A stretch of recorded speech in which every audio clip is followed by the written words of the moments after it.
going back into history, it's interesting to study because the imperialists have used media since the 1800s, the 1900s. We can go back to the Monroe Doctrine, the political cartoons. That was the first examples of media that they used, where they openly used the white savior complex. They're like Manifest Destiny, that famous portrait of that random white lady flying or whatever.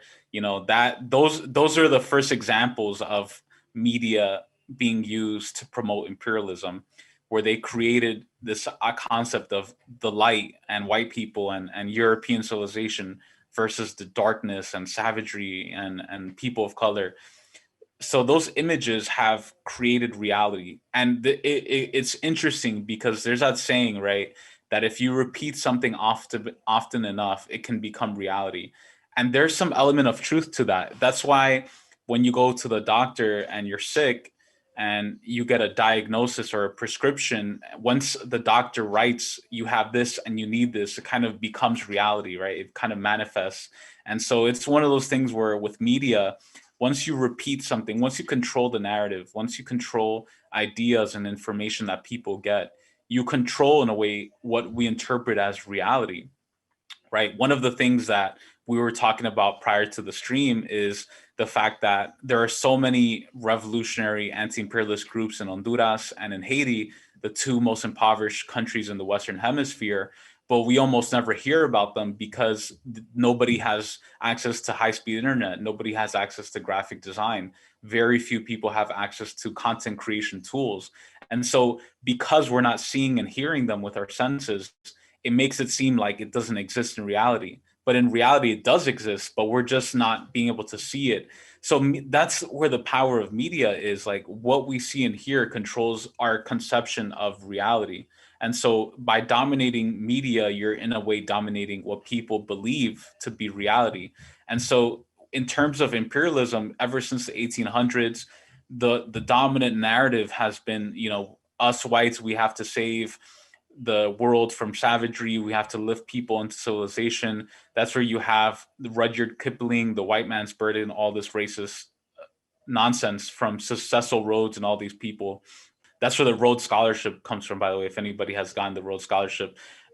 So you have that, right? Then into the 1920s, after the Soviet Union, after the Russian Revolution, you had Red Scare. You had a very fearful propaganda by the imperialists that was like, they would have images of fire and communists eating babies and very scary stuff, portraying communism as this evil thing, diabolical. Because again, the culture at that time was very still religious, more conservative. They're like, the world's gonna burn, and they're evil and they're radical, right? So that was the way imperialist media operated between around the early 1900s to about 1946, 1947. There was a big change around 1947 because 1947 was the year that the Congress for Cultural Freedom was created by the CIA. The tactics of imperialism totally changed. The media propaganda totally changed because instead of pushing people, instead of creating this narrative that communism was radical, was revolutionary, beware of communism, they flipped it and they made communism seem conservative, seem authoritarian, and they painted liberals and capitalists as progressive and pro-democracy.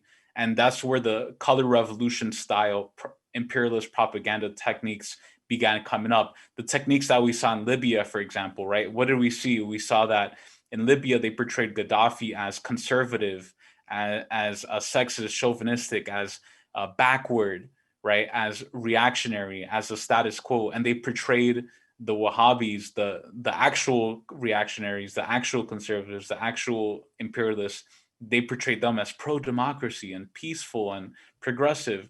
So there's a total switch in the technique because you had people like Edward Bernays, people like Zbigniew Brzezinski, who realized, look, by scaring the crap out of people and saying communism is radical and revolutionary, we're actually pushing people toward it, right? It's kind of like when you have that parent that's like, don't go to this place, that place, there's a lot of crazy people doing crazy stuff.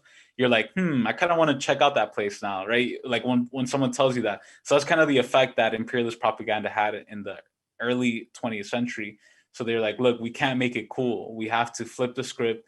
We're cool. Western liberal values and hipster color revolutions are cool. The socialist and anti-imperialist countries, they're the backward ones. They're the reactionary ones. So there was a switch in the second half of the 20th century. I would argue we're still in that period now. Now we're kind of entering the period of woke imperialism, of the imperialist media trying to include as many people of color faces as possible. And you have to question that, because the liberals and the Democrats will be like, oh, well, that's a seat at the table. Representation matters. But it's like, no, you have to sit down. Why is Netflix coming out with all these shows about Black and brown people? Why are imperialist media putting out all this stuff? Politicians, AOC, Kamala Harris, like, you have to sit back and question, like, why are they doing that? Because if it were up to them, they would prefer for it to be all old white men, right? That's how they had it before, and that's what they would prefer, I think. But they're doing this for a reason, to bait people in, to be like, look, we're this intersectional empire that is inclusive of all people, because they know that they have to appease the masses in one way or the other. The Roman Empire did the same with the colonization of the Middle East and Northern Africa, with this concept that they had called the noble lie, where they told people in North Africa and what is modern day Tunisia and Algeria, and also people in modern day Palestine and Lebanon, that they can move to Rome, they can become patricians, they can be a Roman senator, right? That's where that term senator comes from, the Roman Senate. They can be that if they want to, if they work hard enough. But in reality, the real Romans knew that it was impossible. But it was the noble lie that they used to keep people in control, to keep people in check from not developing their own political systems, their own media, their own apparatus. And so, in terms of the importance of anti-imperialist movements creating their own media, that's exactly the reason why, because the imperialists are constantly changing their strategies, their techniques. They're adapting to new ways of how people think and react. And the anti-imperialist movements have to do the same. We have to get to a point where we're creating our own media, where we can point out and be like, look, all this stuff they're talking about, inclusion and diversity, it's all crap. Like, they don't really mean that. We're telling our own stories, we're saying our own perspectives, and this is what they're trying to do to control you. So we have to be ahead of them. We can't just kind of sit back and only deconstruct or debunk their media. We have to create our own media, where we're creating our own faces, our own perspectives. I mean, this is definitely a start. More people would rather watch this than something on CNN or MSNBC that they know is complete nonsense. And that's why I'm optimistic as well, because we live in the age of authenticity. We live in an age where people want real people, real stories. They don't want some standard talking points on mainstream media of just people blabbing on about Democratic Party talking points. They want real people talking the way we are now. And so that's why it's important to continue to build anti imperialist media, because that's the only way we're going to defeat this empire of imperialism and capitalism.